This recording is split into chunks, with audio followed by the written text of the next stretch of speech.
welcome you, Brother Abdul Karim, Leslie Teterbesi. Did I say that correctly? Well, actually, the Hungarian way of pronouncing it, but I don't expect you to pronounce it that way. It's actually pronounced Terebeshi. But please just, Teterbesi. yeah, Teterbesi. it's a Hungarian name, but you just can say Terebesi. That's fine. Okay, very good. Well, in any case, welcome back to our Tuesday session.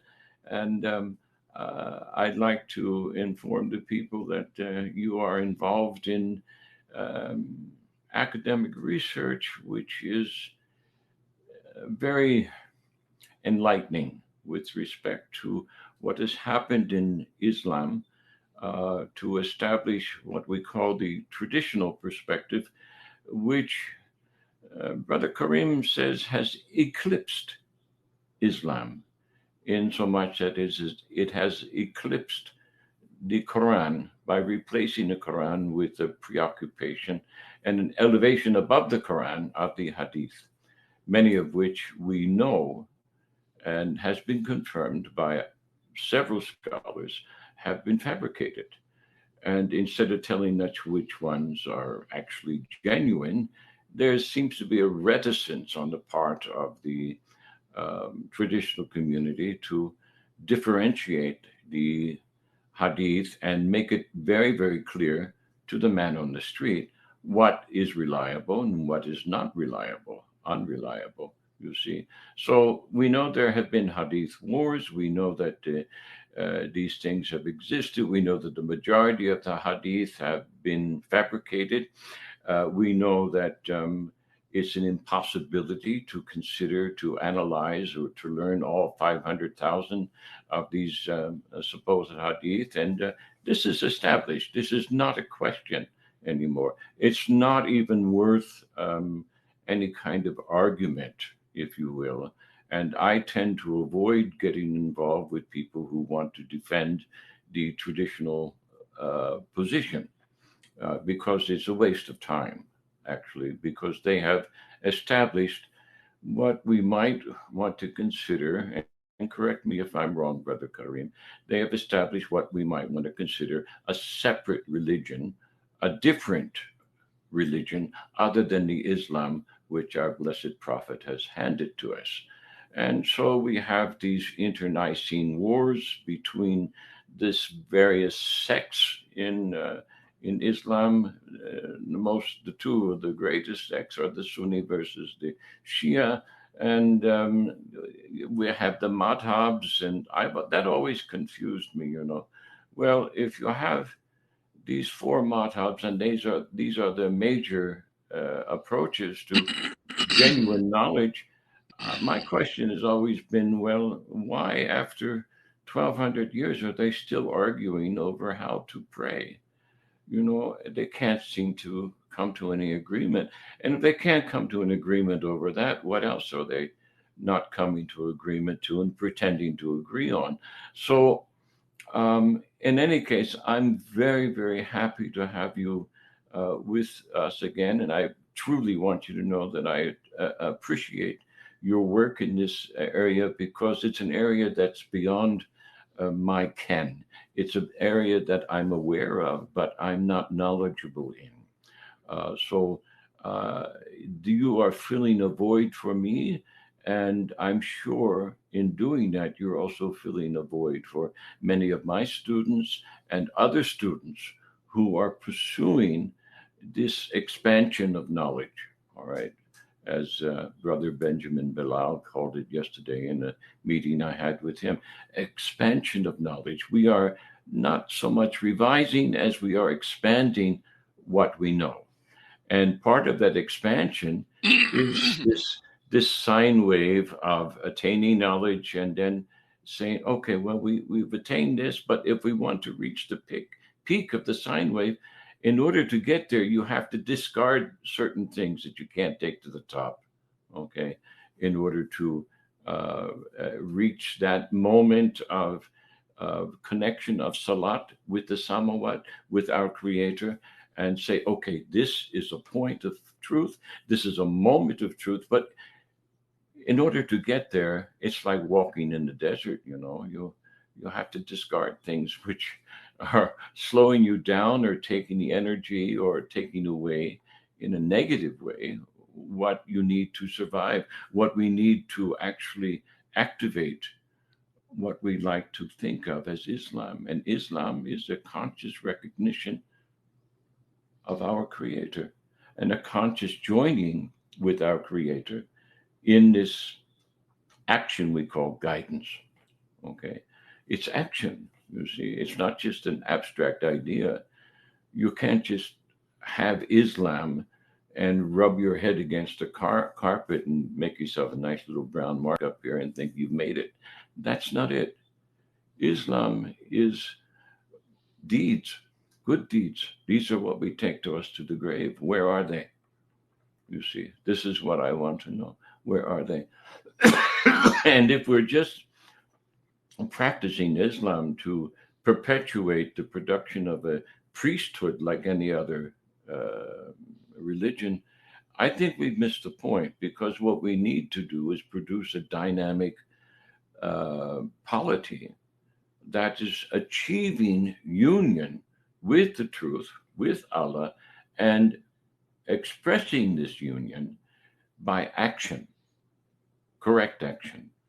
And you can't have correct action without justice. And if you're tolerating injustice within your environment, like we spoke of last time with many of these foul things which are going on in our so called madrasas, this is not Islam.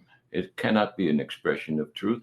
It cannot be an expression of our union with the divine order. It cannot be. So we've deviated. And so what we want to do is we want to climb up this mountain, this sine wave, and here, and we'll come back down, and then we have to rest a little bit to digest what we've done. Then we'll climb again, and this ongoing vibratory activity between us and the Samawat and our Creator and the angelic kingdoms and these things of the unseen. All of these will then be able to partake in order to make Islam relevant. But if we're following a tradition which we now know and is now acknowledged is filled with lies, filled with falsifications, filled with fabrications, and they've been elevated above the Quran, we cannot do this. We cannot complete this union. We cannot walk the path. We cannot follow the Tao. We cannot seek the light of truth, because there is a blindness.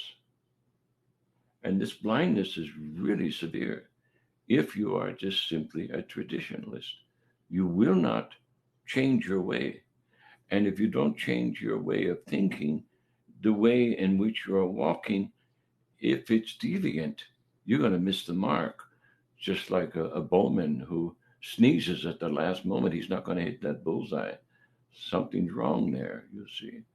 And so, Brother Karim, last time we spoke, you described your four steps of the subversion of Israel, of Islam, by this traditional approach to the Hadith, the traditional approach to what is called the Sunnah, or the example of the Prophet's life, and much of which is not reliable. And but your four stages are very, very specific in their development, and you led us in that last meeting to Al Ghazali, and I'd like to pick it up from there, if you don't mind. I edited a translation of one of Al Ghazali's works years ago when I was a research fellow. Everybody thought I was a literary expert in English, which I'm not. But there I was. I was the token white guy, and I spoke English. It was my native language, and I was a doctor, so I had a couple of published books behind me, and so voila, I must be the expert. So they handed me this treatise that was translated from, I think, the Persian into English. And I read through it and I corrected what I could of it. And I found myself in this process arguing with this man, Al Ghazali, at 3 o'clock in the morning on more than one occasion. Okay. Now, I'm not going to go into any details because I don't really, it's been so long ago, I don't remember all the details. I don't even remember the essence of the arguments as I sit here. Um, so, but what I do remember is in reading afterwards, because this process got me interested in Ghazali, and I read a few things about his biography and then some of his doctrines. And it seems he had two doctrines. One was public and one was esoteric. One was for his students only. And he instructed his students, like our Masonic brethren, not to tell the public what they were given. Can you shed any light on that, uh, dear brother? I might be putting you on the spot, but I'm just curious. Can you shed any light on that with respect to your research and its relationship to what became tradition? Because Ghazali is a benchmark, it seems.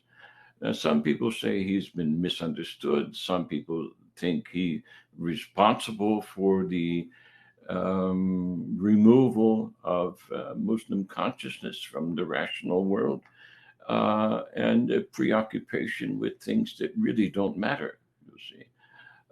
I'm concerned with things that do matter, and so are our students. They want relevance. So, how did this man called Al Ghazali influence traditionalism? And if you could shed some light on that, I would surely appreciate it. Thank you very much, inshallah.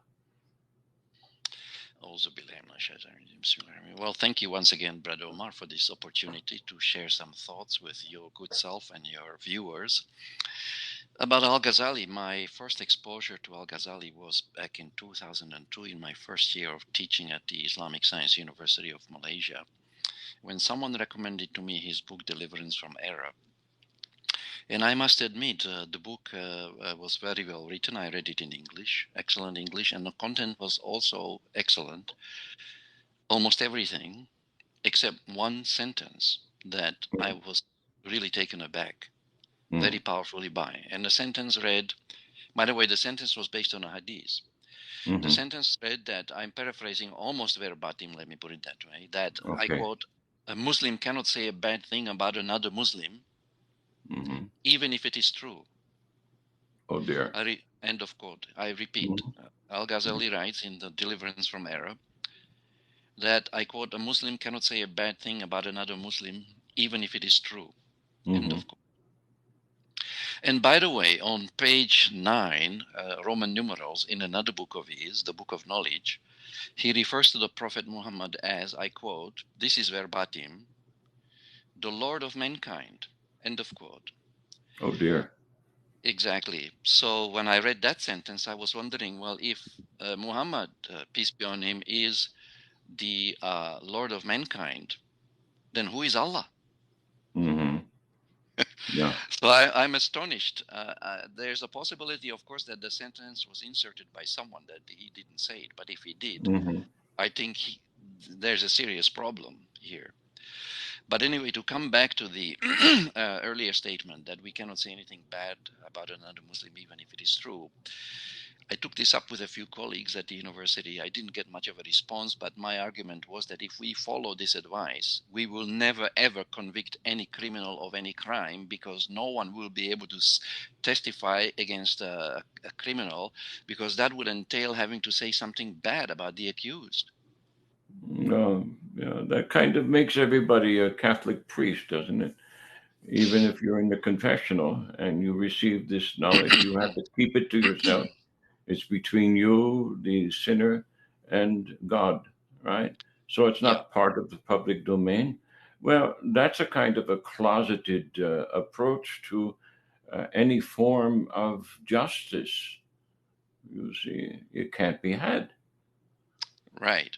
And so I recall the verse in Surah An-Nisa, Surah number 4, where Allah Ta'ala says in verse 135, "O you who believe, stand up for justice, even against your own self, and be witnesses Yes. for." Mm. So now I compare the two statements, and I see that they are not compatible. No, Because they're not. if I follow what Al Ghazali is teaching me, I will not be able to do what Allah is asking me to do. I will not be Mm-hmm. able to be a witness for justice if I follow what Al-Ghazali is teaching. And if Mm-hmm. I follow what Allah is teaching, I will not be able to follow what Al-Ghazali is teaching. So Mm-hmm. my humble opinion is that here, Al-Ghazali, and there are other examples where he does something similar. Here, Al-Ghazali is going directly against the teaching of Al-Quran. And he is Mm-hmm. actually being very un-Islamic. And I don't hesitate to say that and put it into the public domain. Well, why would he do that? The reason he would do that, I think, good question. I think, we have in the Muslim world a culture of closing one eye and sometimes closing both eyes.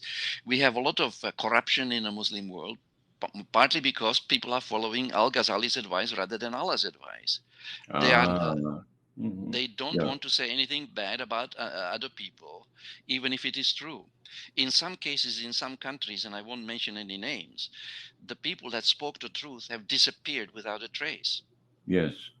So they are willing to do this, but they are not willing to take the people to court. On a happy note, I Mm-hmm. can report that just today it was announced that the former Prime Minister of Malaysia today was his appeal was rejected, and he is on his way to prison to serve 12 years in prison.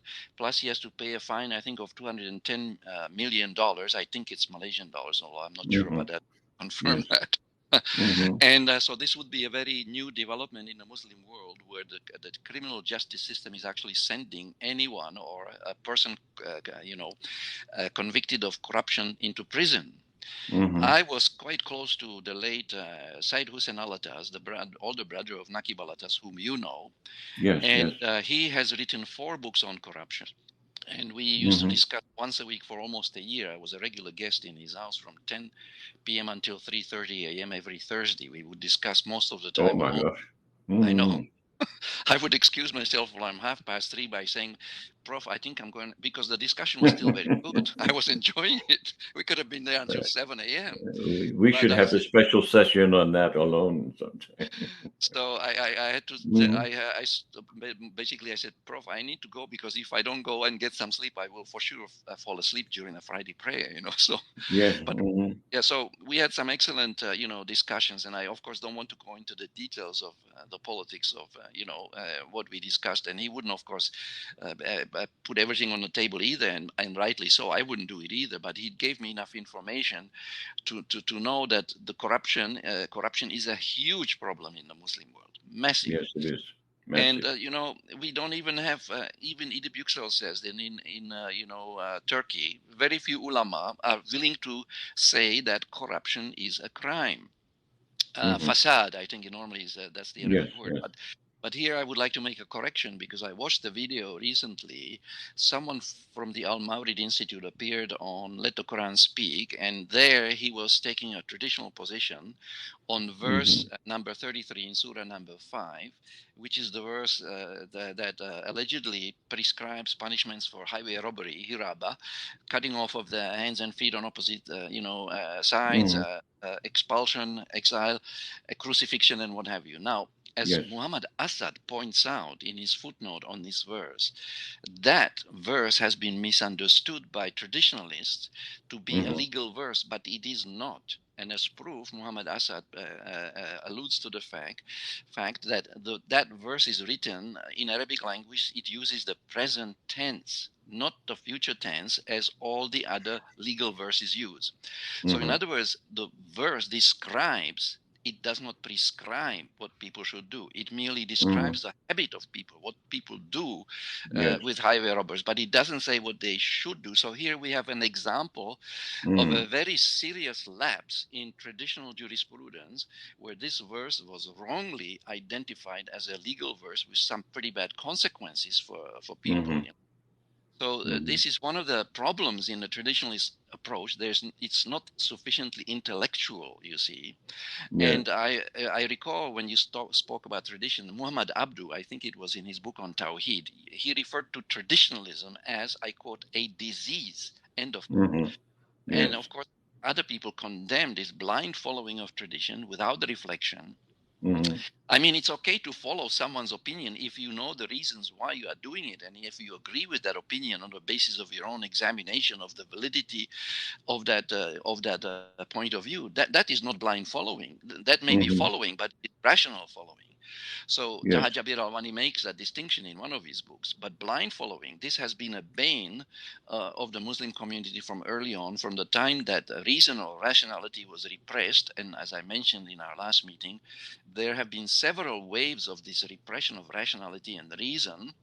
And Imam Al Ghazali, to come back to the topic, he Yes, played please. his part in this because he rejected a very essential and basic primary principle of reason and rationality, and that is the principle of causality, the connection between cause and effect.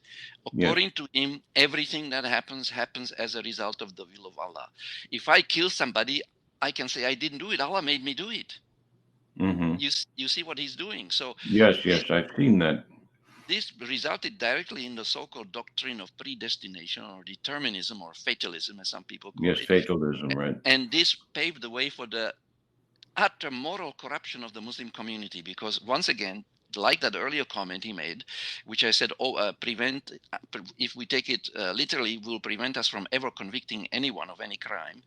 This Hmm. perception that everything is done by from Allah's will, even crimes according to are committed because Allah willed it so. Hmm. This basically gives the criminals, it relieves them from responsibility for their crimes, and in fact places the responsibility for these crimes on Allah Himself. Now, can you Yeah. believe? Well, this is kind of like, well, it's a scapegoat, you see. Well, instead of saying the devil made me do it, you say Allah made me do it.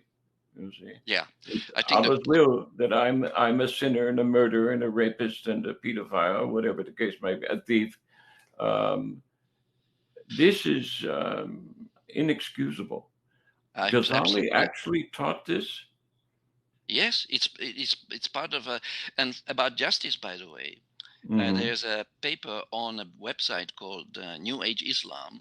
The chief editor wrote Hmm. a paper on this issue, and he even quotes Al Ghazali, where Al Ghazali puts the following words into Allah's mouth, as it were. He puts words in Allah's mouth, I see. and these words show a utter disregard for justice. And the words go like this. The quotation goes like this. I quote practically verbatim.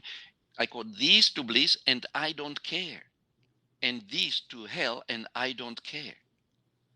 In other words, Al Ghazali is making Allah look like he doesn't he doesn't care at all about justice, that he puts people to hell and Jannah totally arbitrarily without any regard for what these people have done in the past, without any regard to their deeds. Yeah, I've So what seen that. I've seen that in the literature, and it seemed unbelievable to me. exactly? So, what we're discussing here, brother, is it gives justification for Islam's detractors. You Yes, of see, course it does. Absolutely. the militant position that you described last week, and now this position, God doesn't care. Well, Yeah. I realize that Allah may not uh, be. I think most of us understand that Allah is not needful of our destiny. He doesn't need it. Uh, if He provides it, provides an avenue for us to please ourselves by pleasing Him. Well, so much for the better. But if we wind up making the choice to become corrupt and to blame it on Him and going to hell, I don't think Allah's going to, lose any sleep over that. Not that Allah sleeps, but um, you understand what I'm saying. So this kind of thinking, this is irrational, Totally which is irrational. which is your premise to begin with, where we started a few weeks ago. It's completely irrational, and any thinking man who looks at these particular principles that are followed by the majority of Muslims will dismiss Islam right offhand, just having read this stuff without looking any further. So, with that in mind, I always said that had it been, um, had I depended upon Muslim example for my conversion, it never would have happened. You see, my conversion was based on reading Yusuf Ali's translation of the Holy Quran. As error prone as that might be, it still worked. It worked on me. And it worked on me because I knew a lot of what was spoken of in pre-scripture and the parascriptural literature. So even the poor translation, uh, as good as it might be, you could still say it's error prone. It worked because the Quran is very powerful, and the Quran solved an awful lot of problems which I had confronted as a Christian, as a student of comparative religion, as a budding academic, if you will, and as a medical doctor, because there are conundrums you run into when you're confronted by certain ethical positions. Now, I had no trouble with the ethical position. I always had trouble with traditional explanations and approaches to morals and ethics. Some things just didn't make sense. But when I read the Quran, hey, everything fell into place, and I immediately became a Muslim. But afterwards, when I was constantly hit in the face by the waters of traditionalism, I said, well, where is the Islam I read? Where is the Islam that I read about in the Quran? Where is it? Where are the morals? Where are the ethics? Where are the higher principles that we should be pursuing if we're the best of all peoples, you see? And certainly it doesn't seem that way. We have the best of all intentions, but our enemies are fully justified in disarming us, if you will, or even arming us to kill each other, which is what they're doing, in the political realm. That's what they're doing because they say, well, these are just worthless eaters, and they're totally irrational. They're not going to advance the cause of mankind anywhere in the earth. We might as well just let them kill each other. So we got ISIL here, we got ISIS there, we've got the Mujahideen in Afghanistan, the Taliban, and all these other stupid people murdering other Muslims armed by their enemies who rightly criticize their theological and philosophical positions. And now you're telling me, dear brother Abdul Karim, that Ghazali can be blamed for some of this. Yeah, and I would say that Imam Al Ghazali actually deserves credit for more than what he's normally given credit for. I There are see. people like Mahmoud Gamal. He has a website. He's in the United States. He's a specialist in Islamic finance. He wrote also that after Al Ghazali, for the next 700 years, there was no significant development in the empirical sciences. And by the way, also, once you do away with the principle of causality, in science, we have this cause and effect expressed in a Yes, yes. mathematical Hmm. algebraic equation y equals f at x, the magnitude of y, or the Of course, dependent yeah. variable depends on the independent variable x according to some function f.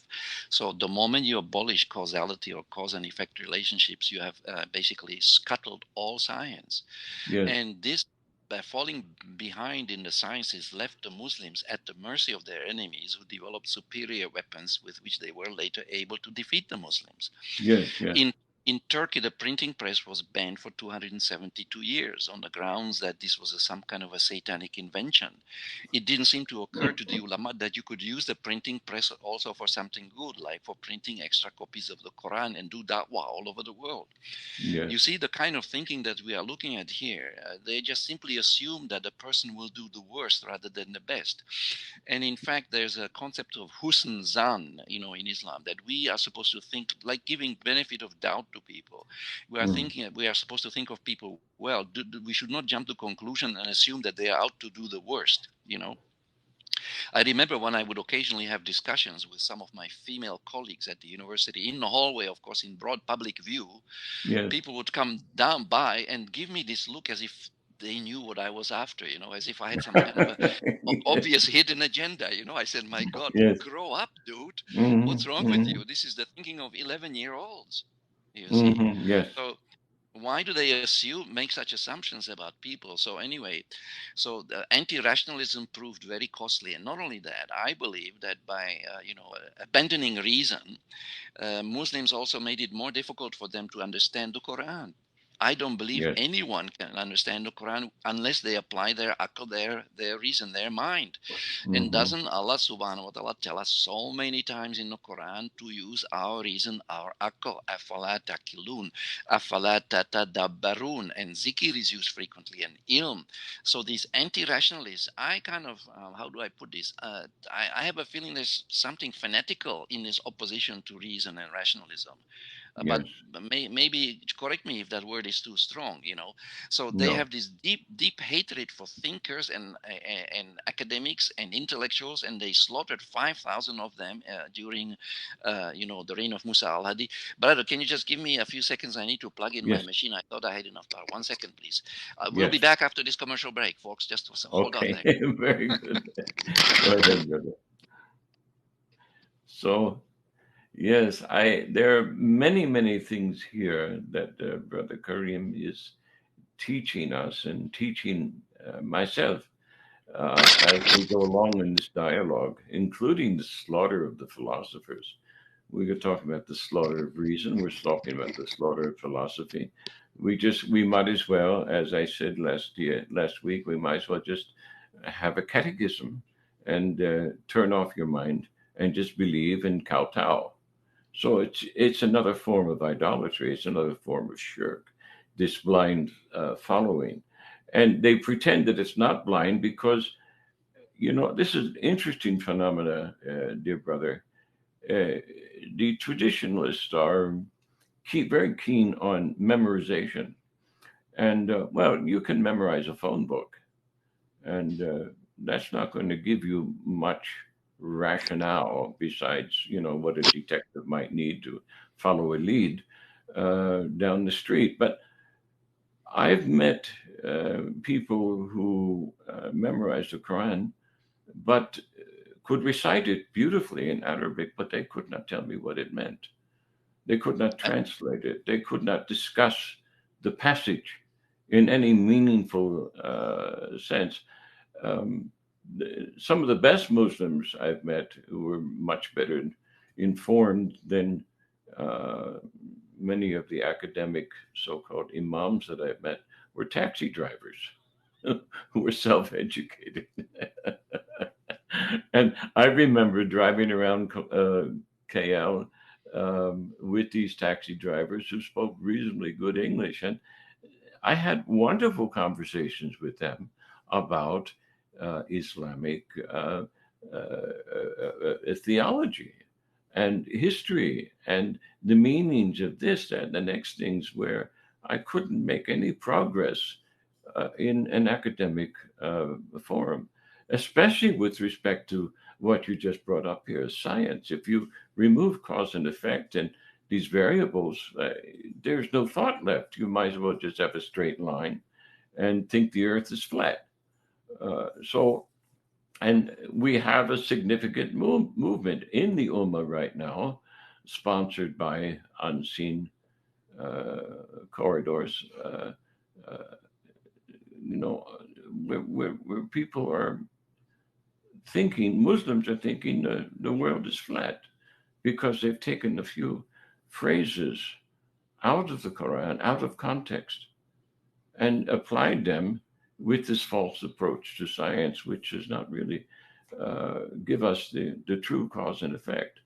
I've been inundated with several of these people now, and I just won't discuss it with them. I immediately dismiss them. And it's sad to see because some of them actually they're well-meaning people. They have great intentions, but this diversion away from science.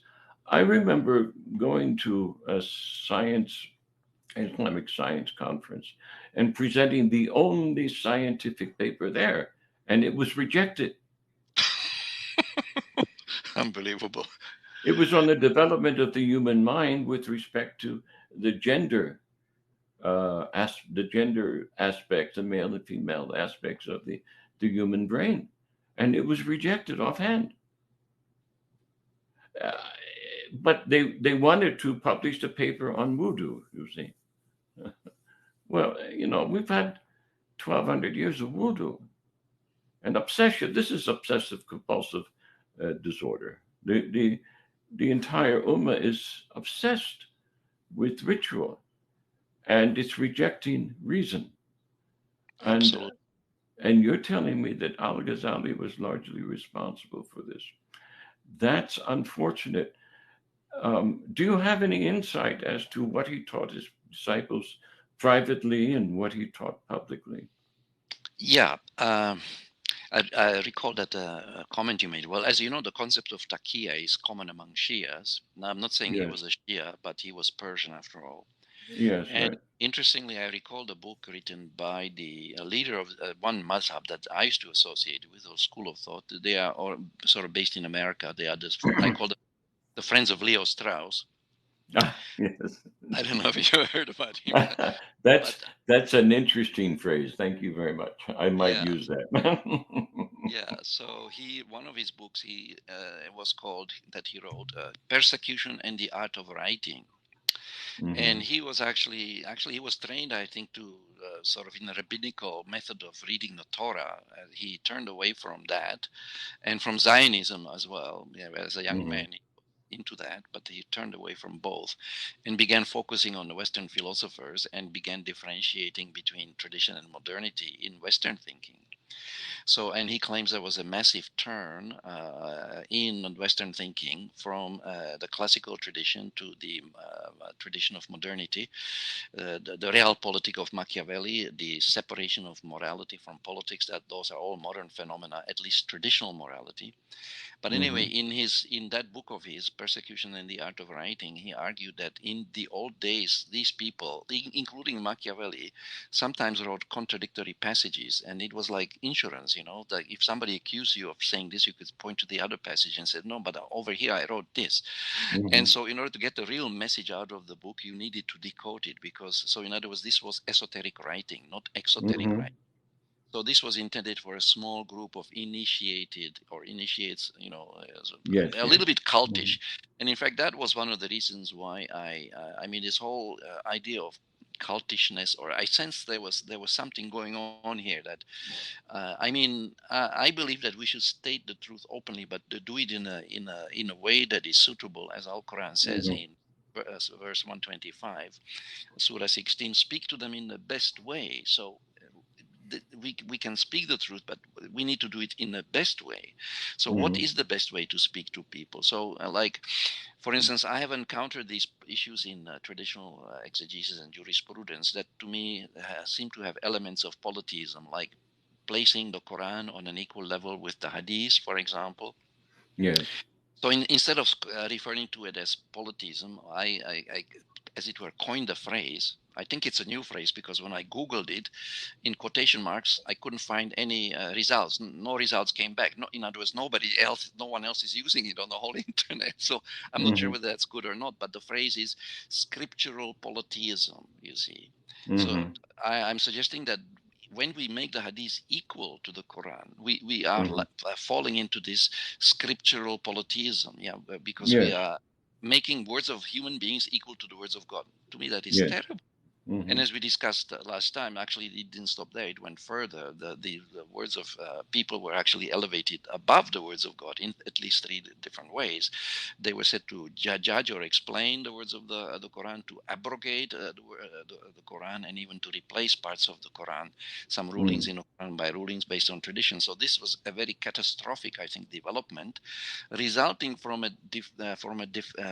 not using reason or the intellect sufficiently to see the enormity of this lapse. You see, I think this was Hmm. a catastrophic mistake on the part of the traditional exegetes, because it confused the people, confused the words of the hadith became almost interchangeable with the words of Allah and what have you. So these problems, all arose, as I mentioned initially, from this disdain for reason, and people are taught in madrasas very often that you should not use your reason, because if you do that you could become a kafir. There, as I Yes. mentioned, two hadiths that say that anybody who uses reason-based tafsir is committing an act of kufr. So Hmm. this hadith basically shut down the Muslim mind, and we have books that have been written by Abdul Abu Sulaiman called "The Crisis in the Muslim Mind," 1993, triple IT. There was a book by Robert Riley, who is not a Muslim though, I have to caution, who called his book "The Closing of the Muslim Mind." Then we have Mustafa Akil's book "Reopening the Muslim Minds," and there are some other texts as well. But so what I'm trying to say is that yes, Al Ghazali, and to come back to your question, why did he do it? You see, Yes. Muhammad Shahrur has an interesting explanation for this in his book called Quran, Morality and Critical Reason. He says that the ulama, the traditional ulama, became allied to the caliphs, to the powers that be, and they provided them with the kind of interpretation of the Quran that would protect them from accusations of being unjust and doing irrational and un-Islamic things. You see, Hmm. so when you say that all crimes actually are willed by Allah, including the slaughter of at Karbala and elsewhere, then the people who perpetrated these crimes should not be held responsible for any of these Hmm. injustices. Yes. And by the way, the leading Shafi scholar, Al-Shatibi, who is credited with developing the theory of the so-called higher objectives of the Sharia, which are the protection of life, religion, property, reputation, and the intellect, by the way. Notice the irony. Hmm. He said we Yes. need to protect the intellect. There's Hmm. one objective or purpose of the Sharia which is missing, and that is justice. Why is Yes. justice missing from his list of the objectives of the law? Shouldn't Oh, justice, in fact, be the first priority of any law? of course. Exactly. So he leaves it out. Now, what is the result of this disdain for justice and rationality? Muslim history is not well known for justice. How do I put it? I even read in a book edited by Alaeddin Karofa. I think it was Hmm. called Islamic Simple Religion. There's a fellow called Al Raji. He writes. This is again almost verbatim. I quote: "Justice is alien to Islam." End of quote. Hmm. He uses the word alien to refer to justice in Islam. I was shocked. I could not Mm. believe what I was reading. The Mm. extent of ignorance in some of these writings is just astonishing. Mm. So I think one reason why Al Ghazali, wrote like this was maybe he thought that, let's be united, let's not accuse each other of any crimes, and if everybody keeps quiet and overlooks, you see, other people's wrongdoings. I think here he was confusing, like the Hadith does, backbiting with testifying against a potential criminal. The two are very different. Yes, Yes. backbiting is wrong. I agree. We don't make Mm. fun of someone behind their back that he's overweight or whatnot. But Hmm. testifying in a criminal trial against a criminal, that is not backbiting. That is No. testifying for truth and Yes. justice. And this Mm. is what Al Ghazali took out of Islam. And not only that, Oh, the moment you take out cause and effect, you take out a lot of the teaching of the Quran too, because yes. the Quran teaches us, of course, we know first that Allah created the universe, so that kind of cause and effect he recognizes because everything is caused by Allah. But what about if I go to Jannah or Jahannam? If I go to, it is my actions that become the cause of where I am heading. If I'm a Yes. criminal committing evil deeds, I can expect that that's the cause. Yeah, I'm Hmm. committing evil acts. That's the cause. The effect is that I end up in hell or in a Yes. fire. So, Mm. and similarly, if I do good deeds and Allah is pleased with them, then that is the cause, and the effect is I end up in a garden. So that is cause and effect too. You see. Hmm. Yes. So the moment you put aside this cause and effect, you you take out a huge chunk of the teaching of the Quran out of it, of Islam. So Mm. you undermine the teaching of the Quran by Mm. rejection. causality. Not big, what I'm saying is that Quran is full of references to cause and effect. You see, Yes. and Yes. all refers to things like Allah is this is what they have earned because of what their hands have sent forth. Right? It was not Yes. Allah's Yes. hands that I mentioned; it's their hands. Right? Yes. Right. You see? So this is very clear. So what I'm This saying is is that he contradictory, you see. exactly. So he Hmm. seriously corrupted our knowledge of the Quran. I think so. Yes. We can lay at his door much of the blame for the entire decline of the whole Muslim civilization, not just for Hmm. the retardation of the empirical sciences. So I'm speaking a little bit ironically when I say that he Yes. deserves credit for a lot more than that. A lot more Yes. damage is what I mean, you Yes. see.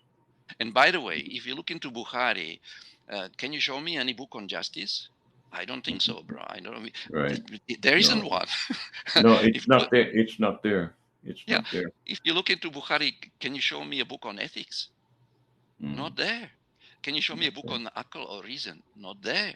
So, by leaving out these very important topics, Bukhari has stripped the Quranic teaching of three very important parts of its teaching. You see, so what we get in Bukhari, unfortunately, is a kind of parody almost, or I think of it sometimes as a caricature of the real teaching of Islam. It's really a very small and but you can find 98 hadiths on where to put your hands, where you pray. Here, Yes. here, here.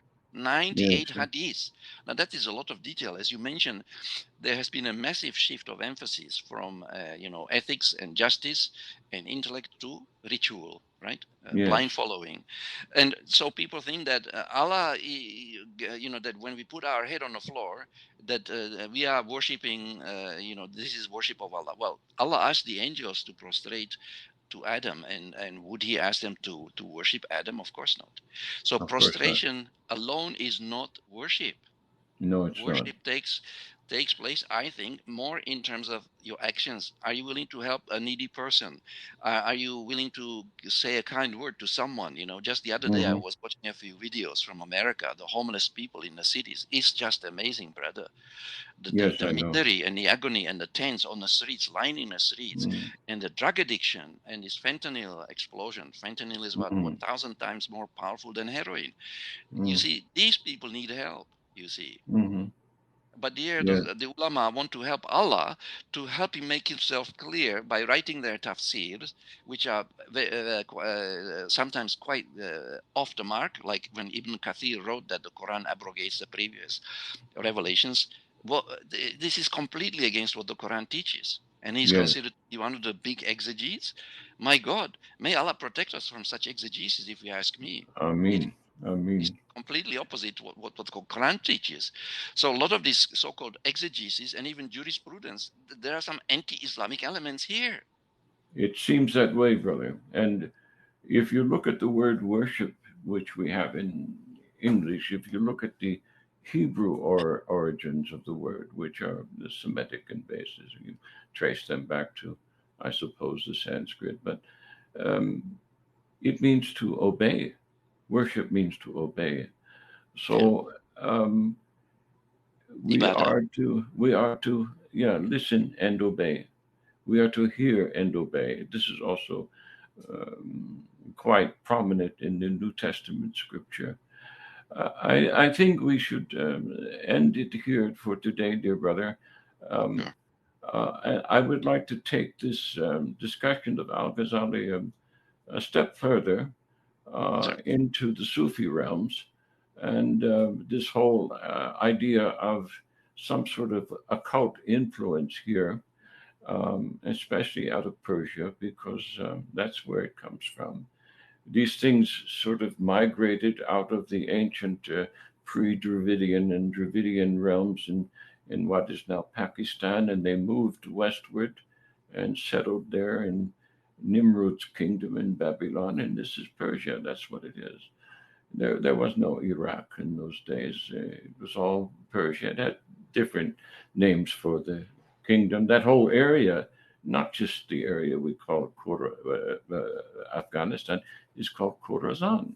So if there's something good coming out of Khorasan, I'd like to see that defined. But let's begin by looking a little bit more carefully at Al Ghazali on our next meeting, inshallah, and take this a step further for our listeners, our students, and ourselves as we seek to clarify what has happened to Islam. How was Islam eclipsed by this traditional deviation, which has become the mainstream?